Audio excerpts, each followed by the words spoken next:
Welcome to Bilingual Book Buddies podcast and webcast. Bilingual Book Buddies is dedicated to promoting bilingual books for children and sharing insights from authors, illustrators, editors, agents, and anyone involved in bringing these stories to life. I'm Claudia Sloan. I'm one of 3 co-hosts of Bilingual Book Buddies. I'm an artist who also writes and illustrates books for children.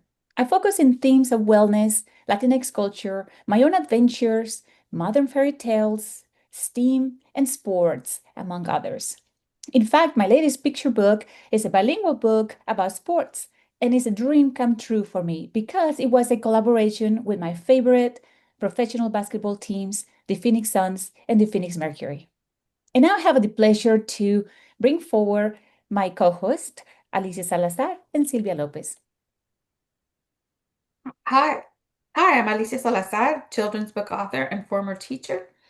I've written bilingual and English language books for young readers, including the Camila the Star series, Trolls, Loch Ness Monster, and my recently published picture book, Cascarones and Easter Surprise. I'm passionate about stories that celebrate culture, spark imagination, and encourage kids to express themselves, especially in more than one language. And I am Silvia Lopez, and I am a Cuban American living in Miami, Florida. I began a career as a school librarian, did that for many, many years. And when that ended, I turned my love of books to writing books for children. So far, I have written about 20 books. Many of them, most of them are bilingual or dual language. And they are anything from picture book biographies, fiction picture books, retellings of folk tales. And I am very pleased to be part of the Bilingual Book Buddies and to have you on our screen today because we're really looking forward to your interview, Paola. Thank you. Thank you for having me. It's a pleasure. And now I have the pleasure of introducing our guest. Paola Santos is a children's book author born and raised in Venezuela. After moving to Canada, she found the courage to share the words and stories that had long been enclosed in her imagination. Her stories are now woven with her culture, experience in a new country, hope, happiness, and diversity. Paola holds a bachelor's and master's degree in literature and children's literature and reading promotion. She is the author of How to Eat a Mango, Cómo se come un mango, and the forthcoming picture book, A House in My Barrio. She lives in Edmonton. Gracias. Welcome. Gracias por tenerme aquí. Thank you. Welcome, Paola. And I get to have the first question. So you've mentioned that English is not your first language. What was it like writing and publishing your first children's book in English? And how did it feel to see it translated into Spanish? Well, it felt very scary, but at the same time, it felt great. Once it was published and I could see it and have it in my hands, it was a great experience. And when they told me that they were going to be, simultaneously publishing it in Spanish as Cómo se come un mango, wow, it was a dream come true. But a dream that it's a journey. It's not just fighting with imposter syndrome. Oh, thank you. Yes. So, and it's beautifully illustrated by Juliana Perdomo. She's an amazing illustrator. Oh my goodness. And but it's a journey. It was a journey, and still, I'm in that path. And I think I'll be walking that path all my life because I'm still learning English. And it was scary because, as you said, English is not my first language. I learned English when I was around 27. It was in my late 20s. And it's not the same when you arrive, as a child and you learn a new language, that once you're a teenager, you have a whole, you can handle a new language. You know what to do and you know what to say, and you don't think about what you are saying. But in my case, it was different. Of course, I'm still sometimes thinking what I'm saying. Hopefully, I'm saying it right. I have no idea. So it was pretty scary just to start thinking about writing in English. I first, of course, I first tried doing it in Spanish. Um, but I'm living in Canada, and everything is English around me, and I kind of prefer to,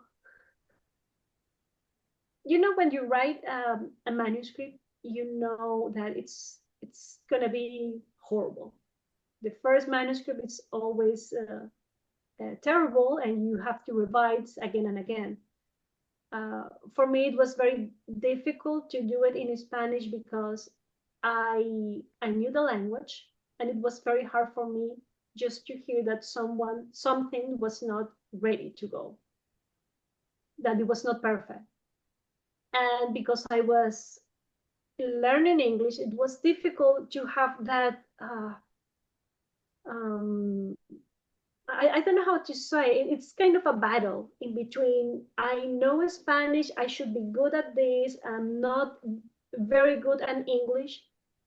So at some point, I said to myself, I'm going to write in English, because if it's going to be bad, it's going to be bad. I don't care if it's going to be bad in English. So I did it, and I started doing it, and I loved it completely. I love it completely. And here I am. After a few years, I was able to sell this story, and oh my God, it was an amazing experience just to know that I was able to do it. And I'm still pinching myself sometimes. Wow, I have a book and I have more coming in English. How? So it's a great experience. Yeah. Well, kudos to you for being brave and doing it even though you were feeling uncomfortable about doing it. So that's fabulous. Yeah. Paola, I have a second question for you. What inspired this story, your debut story about how to eat a mango, cómo se come un mango? Is it rooted in a personal memory, or did you base it on cultural tradition? Tell us a little bit about the journey towards that particular book. Well, I'm sure that you are familiar with Storm, right? Yes. Tara Lazar, she offers at the beginning of the year kind of some blog posts and exercises for writers just to help them to generate ideas. And one of those ideas was the how-to exercise, just to think about how to race a bike, how to do this, how to do that. So when I was doing the brainstorming, I thought about my abuelita. My abuelita, she loves mangoes, and every time she ate a mango, it was like a poem in motion. She never used a knife. She always used her hands and the mouth, and just open the mango and eat it with such delight that it was beautiful. But I didn't like mangoes at that moment. And I always thought, man, I wish I could just enjoy the mango like that, but I don't like them. So it was beautiful. So I thought, how to eat a mango. And I wrote that down. And later that day, I was just writing my experience of watching my grandma eating the mango. And that was the beginning of this story. So yeah, it's absolutely part of my experience, childhood experience with my abuelita. And the title makes it very intriguing because when I first saw it, I'm thinking, who doesn't know how to eat a mango? And then, of course, I read your author's note. I'm like, she didn't like mangoes. How's that possible? I love mangoes. So I think it's very intriguing, and it grabs you very quickly because of that reason, I think. But Yes, yes. Yeah, it was. I think it was on purpose because it's a title that you kind of think that you know how to eat a fruit, mm, but you get curious. So, what does she mean? How can you learn something like this? But it's not about how to do it. It's how to appreciate the moment. Okay? exactly, beautifully, beautifully implemented. Thank you. Okay, so, and okay, you've said that English makes you feel both proud and vulnerable. How do you navigate that vulnerability when speaking publicly about your work? um, well, I have to get out of my comfort zone. Mhm. And once I feel fear, Mhm. I know I have to do it. And it's kind of a, I want, I will love to run away and hide. That's my first instinct. I have to just get away from here. I don't want to be here. But then I think, it's it's an opportunity to learn something. And I try to think about all the experience that that's going to uh, give me. And for example, here in this podcast, I'm completely out of my comfort zone. And I'm thinking, well, I'm learning about this through three beautiful authors and doing some networking and touching the probably the lives of the people that are listening to this podcast. So there are so many things that are happening. So I think that my um, my trick is to surrender to what's coming. That's the only thing that makes me feel that my vulnerability is helping me. But it's hard. It's not easy. Yeah. Yes, I felt the same way when I started doing author visits because public speaking does not come naturally to me. Oh, So it's even yeah, so I totally understand what you're saying. It's even in Spanish, public speaking, it's hard for me. In Spanish, it's oh my goodness. So same. I would love to run away and hide. Hey, So somos humanos. We're only human. yeah. That's right. And public speaking has been researched and known to be one of the biggest fears of most people, yes. even bigger than death. To No, that is crazy. It is, but put that with the English. Just put them both together. Yes. So trying to do public Yeah. speaking and in English. Oh my goodness. Yes. But Yes. I'm doing it, and that's for me. It's I'm very proud of Of course. myself for that. But it's still it's hard. It is. Well, you're doing wonderfully, and the takeaway for this for our listeners and for anybody is, uh, just try, just do it. You can do it. Get out of your comfort zone. Get out of your comfort zone. Exactly. So my That's right. next, I do have the next question, and this is about your stories in general.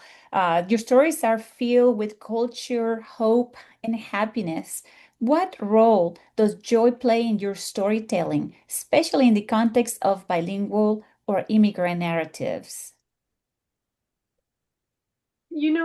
For me, uh, joy it goes beyond an immigrant.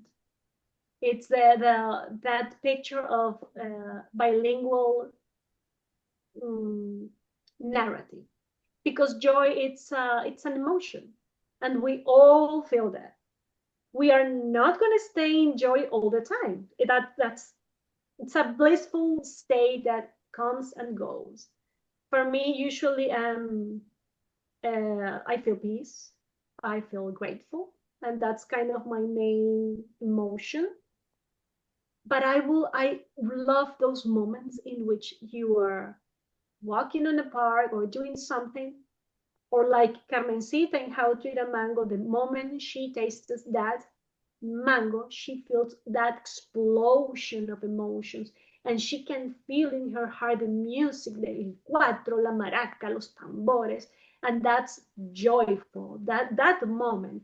So for me, just to inject some of that in my narrative, it's a way of telling the reader, it's you can feel we are all the same, we are part of the same humanness, you know, everyone is the same, so we feel the same. Joy is part of who we are. So as a bilingual author, I think that's very important because yeah, you can have it there. Yes, it is It's a a beautiful, beautiful spread. Yeah, and look at that one. it's beautiful. Yeah. So that's the point with what I write. So you can have a taste of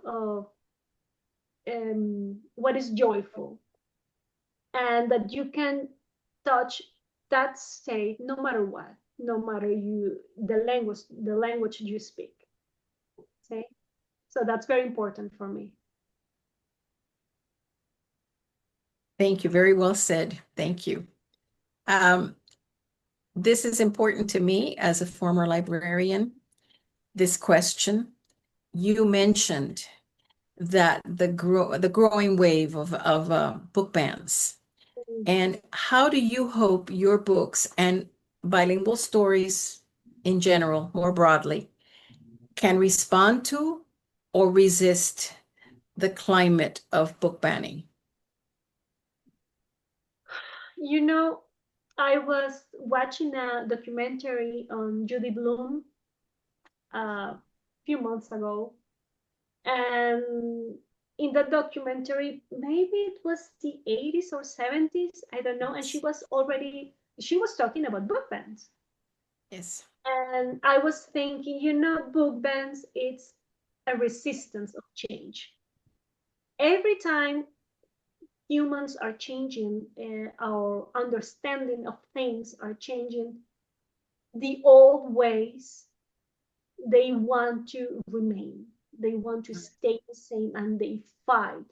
And that's the only way they have to fight, just to make sure that kids are not going to be open to those different things that surround them. And so for me, that made me hopeful, because that means that it doesn't matter what they try to do, books are going to remain, and change is going to happen no matter what. So that doesn't mean that we are not going to stand tall and just to let all that happen and just hide, cry. No, we are in a right just to fight back in a good way, of course. So in the sense of a dialogue, to be able to speak to them, because I agree with that more than differences, we have similarities. For me, that's the way of showing kids what's the way that maybe the world should be. That's not the fight. It's about just to finding common ground, to finding, you know, that kind of a harmonic way of living. See? So I think that this book ban is just fear of them of change. Yes. And we just have to keep going, keep writing, and keep showing up, and doing this kind of conversations, because somebody else is gonna listen to this and is gonna understand how important these kind of books, bilingualism, or it's not just bilingualism, it's stories in general. Yes, All stories matter. that's right. All stories matter. What a wonderful phrase. I love that. All stories matter. Thank you. Okay, Alicia. Okay, many teachers and librarians are seeking stories that build community and inclusion. What would you like them to know about the power of bilingual books in achieving that? You know, one of the first picture books I wrote, it was about languages. It was completely bilingual. It was English and Spanish. And it was a way of showing how mighty words are. And I wasn't able to tell that story. But anyways, for me, it was very meaningful to write it because it makes me understand that languages, it's a window. And it's a window to a different culture, to show us not just that the way probably that we speak or the way we behave are a little bit different, but also that, as I said before, that we are the same, that we have the same feelings, that, for example, I love when I go to a school visit and I start talking about how to eat a mango.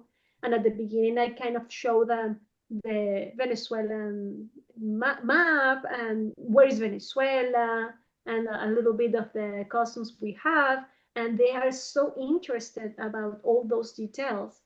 And they love to ask questions. Okay, so every time I told them that we don't have Halloween, what? And I explained to them, oh, but we have Carnival. And they love that.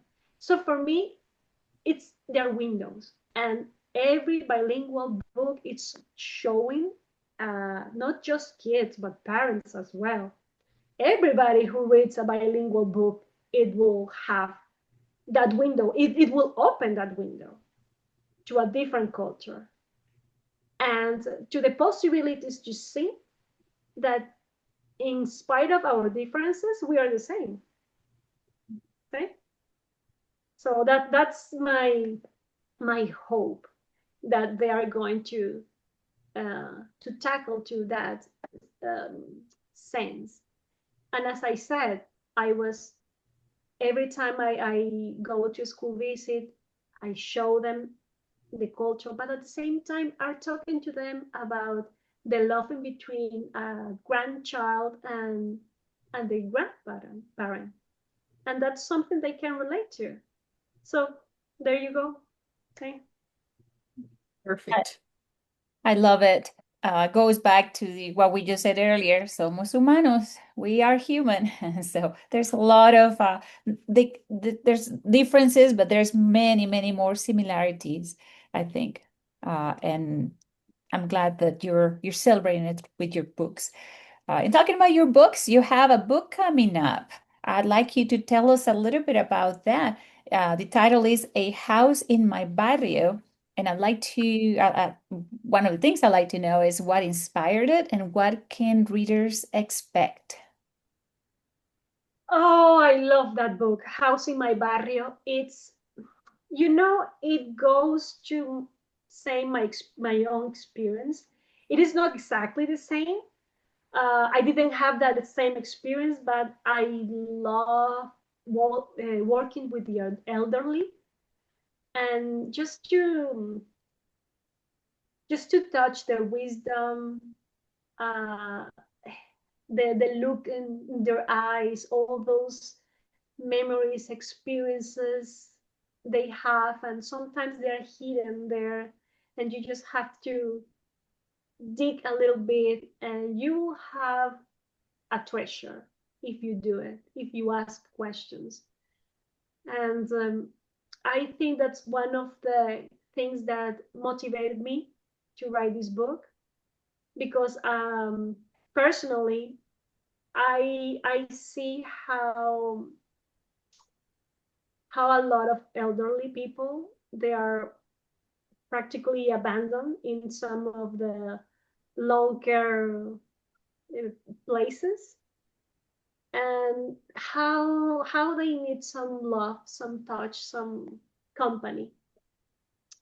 So I thought about this story because there is a lot of elderly people in Venezuela that they live alone, and some communities they try to help them. So I try to kind of combine my own experience, what I hope people will do to, yeah, to some a little seeds in my own experience. So this is a story about Manuel, and he's very attached to this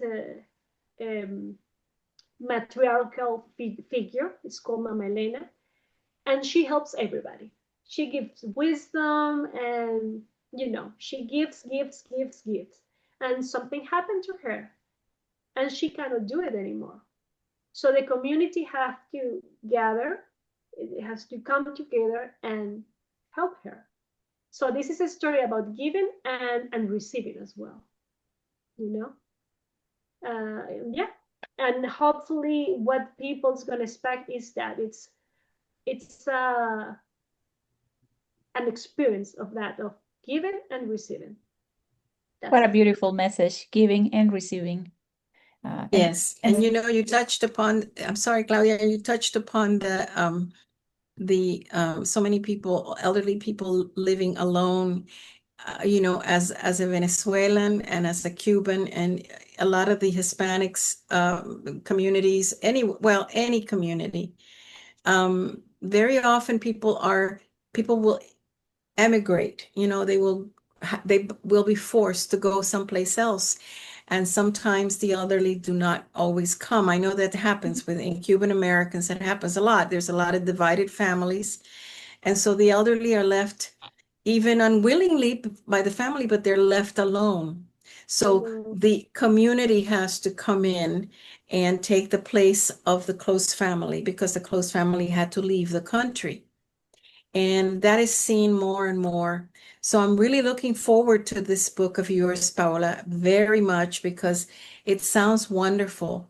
It sounds, like something really beautiful.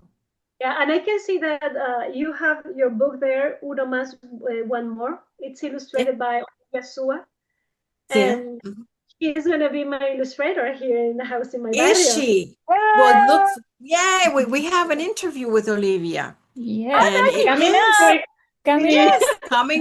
coming up, and she is just the interview was incredibly wonderful with her, but she's just a lovely illustrator. Yes, I was very fortunate that she was chosen for that book. Your illustrations are beautiful. She's great. She is great. Yes, she's very good. Do Good, do you have a cover yet for this new book coming up? That we Almost, can see? we're almost there. Oh, No, darn. I don't have it. Yeah, no. Okay. They're always almost there, but they have to tweak a few things. But Yes. the illustrations are beautiful. Well, Yes, she's and just that's an just part of the accomplished. process especially for new authors. There's a lot of time sometimes that happens in between from when the story is written to when the story Oh, comes. yes. And so that's why we don't assume that you would have a cover yet, but that's why I figure I asked. We'll be looking forward to it. We'll be looking forward to it. Great. It's gonna be out next year, fall next year, 2020. Yes, I And know. I wanted to add that giving and receiving is a great message for little kids because they're not good at it. especially giving. As a former teacher, elementary school teacher, that's not one of the strong points. No. I know. I have a 6-year-old, and I know how it is. You have to remember that it's an evolutionary thing. I mean, through human evolution, even in animals, the point is for the youngest to survive. Mhm. Okay, so the babies will cry, the children they're very egotistical, but that's the way nature wants it to be because they are the next generation. If they don't take everything, then they won't survive, and then the whole tribe won't survive or the whole group won't survive. So yes, children are very me, me, me. You know, Alicia, when they get in line, you know, they push each other and they know me first and know me, Oh me, me, yeah, me. they all want to be the line leader. And when I used to read them stories, if you just mention the fact, I'm going to tell you about a dog. I have a dog. Oh, wait, I have a dog. Oh, it's me. But then one day in reading all these pedagogical things, I realized that that was such a truth. Nature makes them like that because they have to survive in order to keep the line going. So, you And know, it's that's why we have to create stories just to help them out, you know? that's right. That's right. But you know, it's stories like yours, um, and stories like a lot of the ones that we have touched upon in our interviews and the ones that we read, in which the children learn to give at the same time that they take. They learn that giving is also good. So your story sounds like, you know, your upcoming story sounds like that, you know, that I think you said Manuel, you know, he's learning the lesson that he can also give. It's Absolutely. wonderful. Wonderful. I'm Great. just going to Okay. add one. I'm just going to add one Uh-huh. little cent to that, the importance of receiving gracefully also. I've noticed, especially newer generations, that sometimes when they receive something, they don't appreciate it if it's not what they expected or what they wanted, and things like that. And there's, you know, my challenge to the listeners and to everybody is to put yourselves on the shoes of the giver, because this person is giving you something with love, with he had that thought, he took that time, and maybe even money is an issue. I mean, I don't know, it's different circumstances, right? So whatever it is something that to that person meant something, and that's why that person is giving it to you, independent of whether it was what you were expecting or wanting. And hopefully the message gets covered, if not on your book, Paola, hopefully in others too, because there is an art, I would say, to receiving also that has been lost in some of the current generations. Yes, but you know, there is another side because there is also people that don't know how to receive because they don't know how to do it. Oh no, that's okay. If you say, oh, thank you to them, oh, it was nothing, it was nothing. So it's kind of, uh, I don't deserve it. I don't deserve to receive this. And that happened with our generation. Mm-hmm. Oh, The, yes. Yeah. the kids is more like you said that it's not what I wanted, but our generation, it's, I don't deserve it. So Mm-hmm. you have to learn to receive as well. Yes. Yes, absolutely. And And in addition to that, too, when we submit a story to an editor or an agent, I always appreciate, and I know how much they, you know, how much time it takes for them to read 20 manuscripts. I'm going like this, but now it's online. It used to be stacks of manuscripts. But you know, I always appreciated the ones that at least will come back and say, thank you for submitting this. It's not what we want, but thank you. You know, and that is, I keep in mind, I keep in my mind the people, the agents, the editors. Well, I have a good agent, but the editors who will reply graciously, civilly, even if they are declining. But that's very important. I think it goes with what Claudia was saying. You know, the new generation sometimes doesn't say even thank you. There's not always, but there's many that say, well, I deserved it. So, you know, it's fine. Or I couldn't be bothered to thank anybody, writing little thank you notes and things like that. But in the publishing industry, I really appreciate people who will just take the time to answer, at least acknowledge that they received whatever work you worked hard to give them.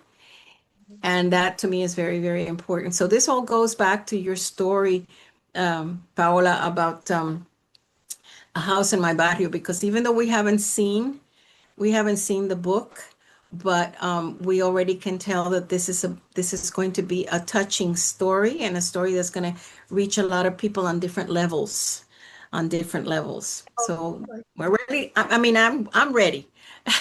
Send us the PDF and we can. No, just kidding. But we're really looking forward to this book. And I have the next question. This question is for because our podcasts are one of the people that we would like to reach are aspiring authors, especially aspiring authors who are bilingual or multilingual, and they're just starting out, but they may feel, and this is exactly what you said. I think you already talked about it, but they feel self-conscious about their language. If this language, that the second language, they're not as proficient in either the second language or English. So what advice would you give them? And I think you already told them, right. And then don't worry about it. But what other advice would you have for these aspiring authors of bilingual materials that to give them to help them keep going? Be nice to yourself. Be patient, because sometimes things, it doesn't happen as we want, and we are our worst enemy sometimes. Or the way we sometimes criticize our own work, it's not the way we will do to somebody else. It's true. So we need to be patient, and we need to sometimes learn a little bit of self-love, trying to recognize that we are doing our best. And sometimes the things that seems to be maybe bad in our head, probably they're not. And it's like, for me personally, it's a change of perception. The way I do it is that for the beginning of my career, every time I was with somebody that was writing in English, or I was just talking to an author, I was thinking, oh my God, I'm terrible. How can I just think that I'm going to be able to publish a book in English? I don't have the fluency to do it. So I'm crazy. And now, every time I think about that, I kind of very consciously change my perception. I say to myself, this is a superpower. And it's not just a superpower because I can speak two languages. It is a superpower because every time I write something, I have to dissect every line, because I know and I acknowledge that I'm not perfect in English with the language.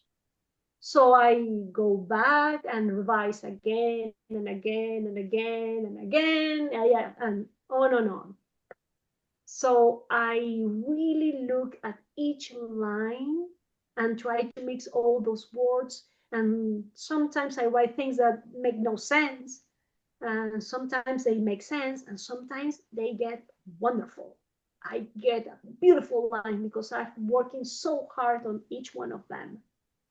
So to me, that is something that I don't usually do in Spanish, because I think that is good enough. So I don't spend the time with that line in Spanish, but in English I do. So for me, now it's a superpower.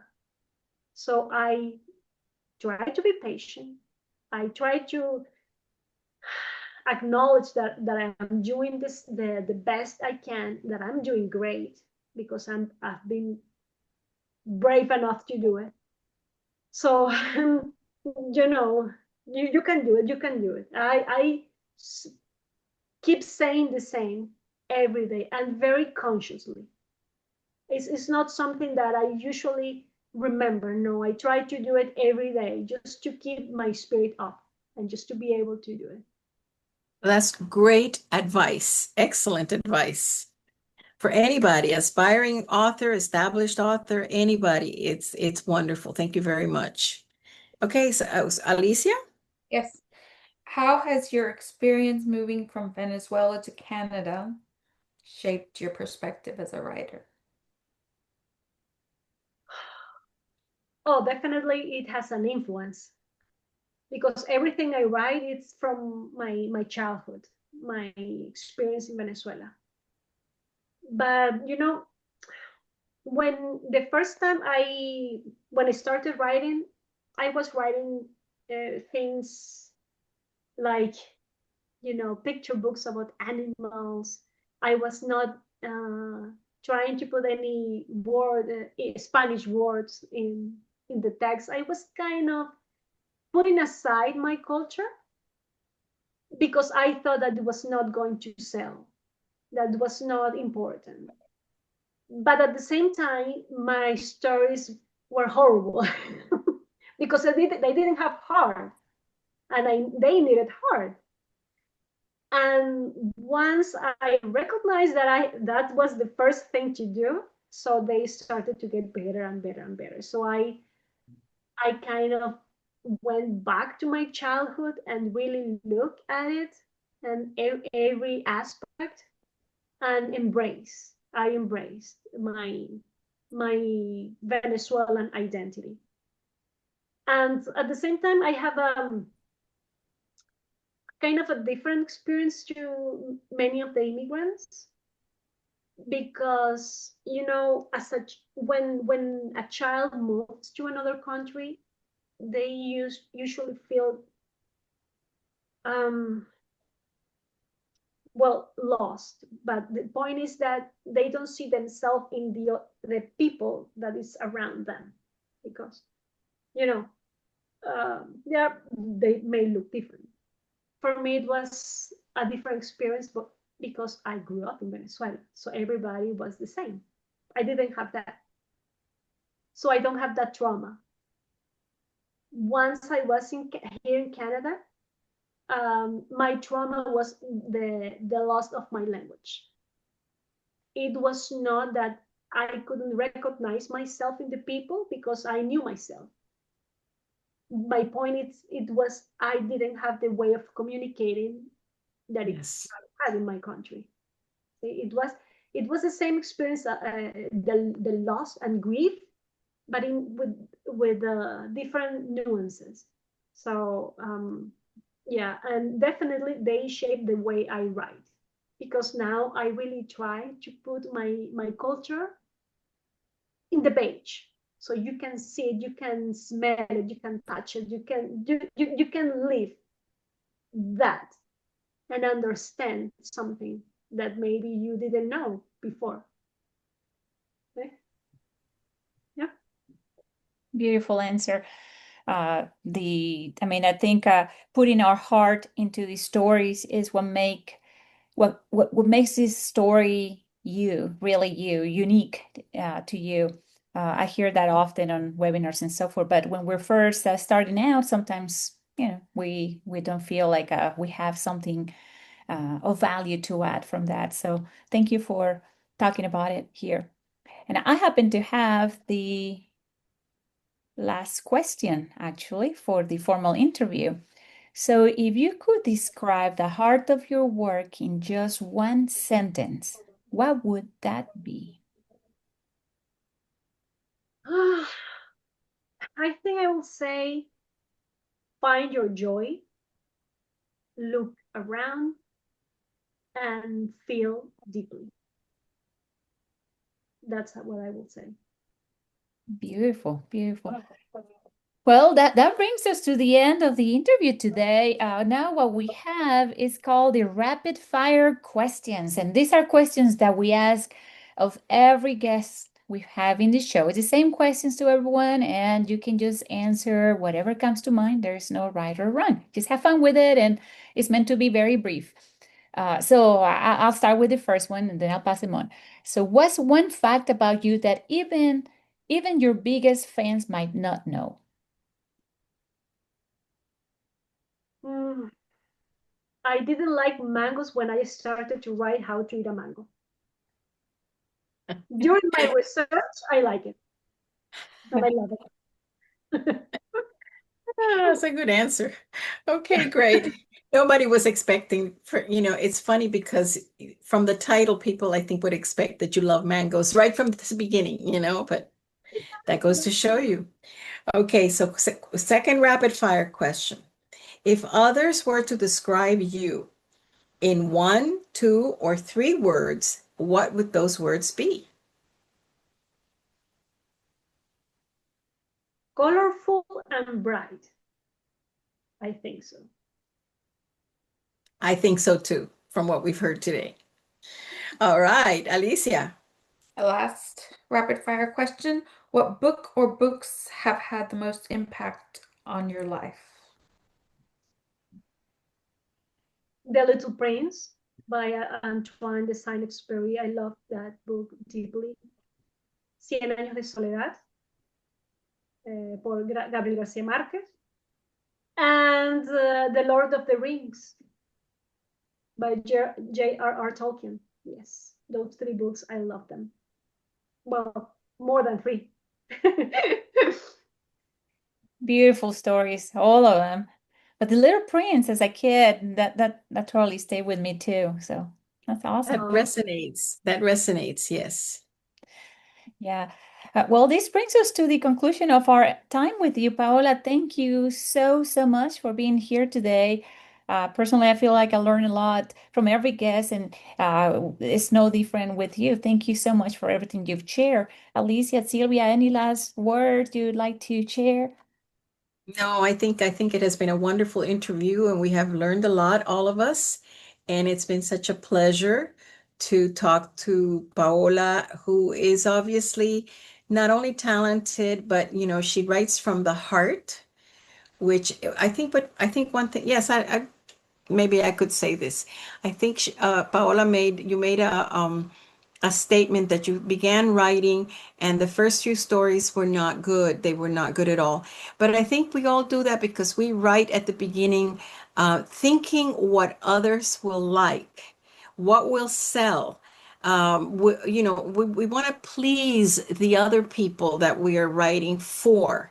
But we really have to write for ourselves. We have to be happy. And I think when you found that, that's how this wonderful book of How to Eat a Mango and then your next one, A House in My Barrio, they're coming from you to please yourself. You like your stories. We have to like our stories.